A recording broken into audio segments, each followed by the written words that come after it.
Hey there, beer drinkers. It's Chase, American Solera, a.k.a. DJ Mix Culture. I'm literally DJing as we speak. But it's an exciting day today. We are filling our coolship here in the new facility for the very first time. This is about the 5th or 6th year that we've done this, and we've come a long way from being out on the original west side. The first batch ever was in a dairy tank in the back of my pickup truck. And then it was just outside with pop-up tents over it. Eventually got put in a shipping container, but now we are in a proper facility with a proper coolship room. The room's designed to allow the cool air from outside to come in and drop wild yeast and bacteria onto the beer. So tomorrow we'll add this to oak barrels, and it'll sit for as long as 3 years to be blended into batches of our sour beer and making really unique and complex flavors, but they take a long time.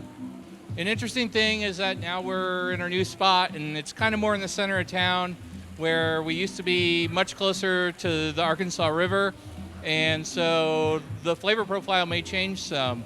I know, like, the whole inspiration for this is a brewery in Belgium called Cantillon, and they're kind of in the middle of a pretty industrial area, so I trust that there's some good guys, the yeast, floating around that should make for some delicious flavors. It's an interesting deal since we just moved.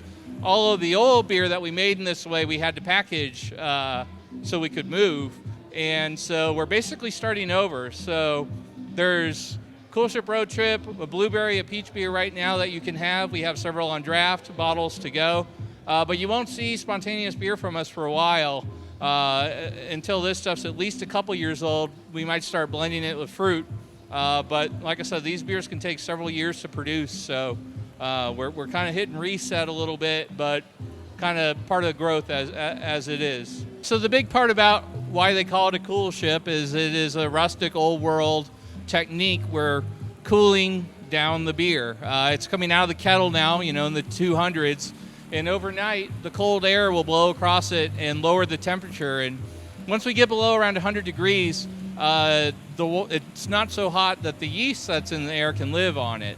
And from that point on, anything that falls in it will start chowing down on the sugar. And they go a little slower than your traditional yeast. That's why it can take a few years to make a beer this way. But the flavor is unlike anything that can be created anywhere else in the world. And as a brewer, it's just one of the most rewarding styles to pursue. The style of coolship we're using is really for spontaneous inoculation, meaning we're looking for wild yeast and bacteria, but this is a practice that's been used in England and Germany for clean beer as well as a way to cool your beer down. They were simply waiting to introduce yeast once the temperature got low enough. So, the coolships have been used for a long time, and it's not a new idea, but as technology's changed, it's certainly one that brewers have found there are better ways to get beer fermenting. So it's a labor of love kind of project to work on, but in the meantime, we make plenty of other beers. So we're willing to do a few this way each year just to, do something really unique.